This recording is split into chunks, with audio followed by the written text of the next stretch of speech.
Hey, hey, hey. Time for another out of this world story from rSpace. Sometimes relationships are more like business transactions. Today on rSpace, this cheater is looking to make some long-term investments. My 24 male partner, 30 female, of 4 years, had an affair with a colleague, 22 to 23 male, on a mine site. We started dating on September of 2018, on my birthday, so that day has always been extra special to me. My partner does rostered work. She works 8 days on a mine site and is back 6 days off. I work a decent 9-to-5 job, so we are both pretty well off. She's also an international resident, so I have decided to help her get her visa to stay. We applied for the de facto spouse visa at the end of 2020. For the first 3.5 years, our relationship was really good. We both loved each other and were doing so much together. Unfortunately, some clashes between her and my mom led to us moving out and renting a place for 6 months. She knew how to do everything. She's extremely independent, knows how to take care of a house, and cooked really good food. I, on the other hand, was a bit of a dropkick and didn't know how to do any of that properly. Mom looked after me a bit too much, which handicapped me a lot when moving out. Whilst I was working every day and being very smart with our money, we never had any money problems. I was also a bit selfish as a 23-year-old who tended to spend a bit too much time at the computer and away from household chores. I did make sure I spent some time with her though. We watched some good shows like Game of Thrones, Money Heist, and Merlin. I did, however, clean enough to ensure we got 100% of our bond money back. I did all the de-weeding by hand. After our 6-month lease was finally up, we bought a place together. This was around September of 2021. She started her mining job around December of 2021. And me still being a dropkick didn't do much of the housework. Although I did learn to cook some dishes as I needed to make sure I kept myself fed while she was on site. But I still didn't do the laundry or vacuum and mop the floor because my standard of cleanliness was so much different from hers. Instead, I spent my time learning how to invest because she told me she wanted to make a lot of money. I designed an investment plan just to suit her. I enjoyed investing a lot, but not so much in cleaning. Come April 2022, she breaks down in her bedroom at my lack of help around the house. She tells me she's incredibly stressed with having to come back and do all the housework after 8 long days on the mine site. At this stage, I finally wake up and become the adult I should have become long ago. I started vacuuming and mopping the whole house once a fortnight and doing the laundry every week, making sure she has an empty basket to work with when she came back. It was like a switch was flicked in my head. I should also mention that sex was non-existent in the last year of our relationship. She didn't want to take the pill due to side effects, although she was on it periodically for the first 3 years and we had sex then. I went to buy a pack of condoms, but then she went and hid the condoms when we were about to have sex. So I just refused to have sex with her because I didn't want to have unprotected sex and risk pregnancy. She even suggested that I take the male version of the pill that makes my sperm infertile or something. I don't even know what she was on about there. I kept up my routine, making my own lunches and maintaining the house while she was away. I finally became an adult that could survive on their own. But the relationship didn't seem to improve. Slowly, over time, she stopped cooking for me and didn't like me touching her in bed. She also gave me her cheek for kisses instead of her lips. Looking back, these were all red flags, but I was blinded by love and my desperation to save the relationship. I kept up with the cleaning and maintenance. She went back on the pill to balance her hormones, or so she claims. I tried initiating sex with her again at this point, but she refused. And then came September 17th, 2022. I was mopping the floor in my computer room and couldn't use it because the floor was wet. I went to use her laptop instead and saw everything in Messenger. She had been in a casual but intimate relationship with a man on the mine site, a little bit younger than me. The text messages were extremely explicit. I saw they had this going on since late July. I couldn't go any further back because I was about to throw up. I confronted her about it that night and she told me she had been extremely stressed with work and had fallen out of love. I didn't understand.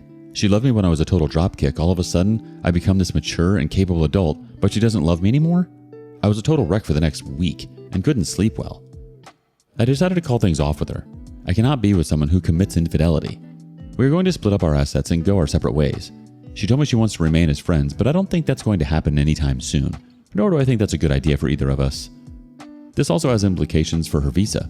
She's currently on her temporary visa until the end of November this year, at which point we are supposed to sign off on some documents so she can get her permanent residency. I told her I refuse to sign any documentation as I basically have to lie, which can get me sent to jail along with a big fine.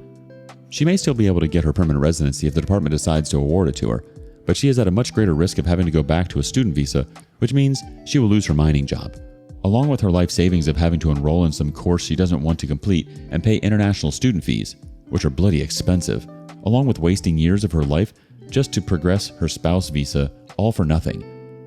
Despite the harm she has inflicted on me, I hope she gets her permanent residency. It doesn't affect me either way, whether she gets it or not, but at this stage I have no influence over it because I have already withdrawn as her sponsor. I cried multiple times in front of multiple people. I cried because the vision that I had of us being together with our many successes around us is now impossible. I cried because I was forced to make decisions that would either harm myself whilst benefiting her or harm her while benefiting myself. I cried as I enter the empty and dark house after work is done, knowing that she is living with her friends and I'm alone. I will be moving back to my parents in a few months' time. It makes no economical sense to stay out here on my own without a partner. The community has some thoughts. LooseBet2917 says, I'm petty. I hope she loses the visa. Playing stupid games, you may win stupid prizes. Good luck, OP. Bensel McPrush chimes in, this also has implications for her visa. She is currently on her temporary visa until the end of November this year, at which point we're supposed to sign off on some documents so she can get her permanent residency. I fail to see how this is your problem. Nothing wrong with crying. You're mourning the relationship you thought you had. Oh dear, I'm so sorry, OP. It seems like she was trying to get pregnant so that she could get her visa that way. Maybe she was doing all the chores and whatnot to sort of groom you in a way. Perhaps once you started doing things yourself, she felt like she was locked down in a sense and didn't have to worry about keeping up with the facade. Gah, that's rough. And the fact that you still want her to gain residency and be happy speaks volumes despite her disloyalty and lies. Shame on her for using you like that. Update. First of all, a massive thanks to everyone who took the time to read my first post and took even more time to drop a comment of support. I'm glad I came to this subreddit. The first 2-3 months after D-Day was torture. I was living alone at my house. I hadn't moved back in with my parents yet, and my mind was always on her and how she could make such a poor life decision given how intelligent she is, or was. I don't think she's so smart anymore. With the help of friends, family, and the subreddit, however, I managed to push through, finalize our separation, and move on. I liquidated our investments. I told the immigration agency that we were no longer together, and I withdrew as her sponsor, to stay on the safe, legal side of things. I gave her a share of the house. I bought out her share, so the house is mine, and investments to her, and I left it at that. Whilst all of this was going on, she would make pathetic attempts at making amends, like washing the bed sheets and making the bed whilst I was at work. She bought me 6 jars of Pringles one day, and on another, she texted me, offering to give me a lift because it was raining slightly. I messed up the bed when I got back from work. I declined her offer to drive me home, but I did eat the Pringles that she bought. I wasn't going to let those things go to waste, but that didn't change the way I felt about her at all. To anyone reading this, all of those things were done out of guilt. It's not love, it's guilt. There is a massive difference. She didn't do those things in the 2 months or so leading up to D-Day. So why is she only doing it after I found out? It's because she's guilty and she feels it. For those who read the first post and are curious as to whether she'll be sent back to her home country or not, the only update I have on that is that she got her visa from the immigration agency. So from my point of view, it looks like she'll be here to stay. She called me after work to tell me the immigration agency decided to give it to her. I don't know how true it is though, nor do I care too much at this point. Fast forward to November or December of 2022. I've moved back with my parents and I started renting out the house that we were staying at. I kept myself busy by meeting up with friends, playing some new games, learning to cook some new recipes, started 3D modeling, and going to the gym. Day by day, things got better. And as my love and ability to give a crap about her dwindled, I started to see more and more just how bad of a person she was.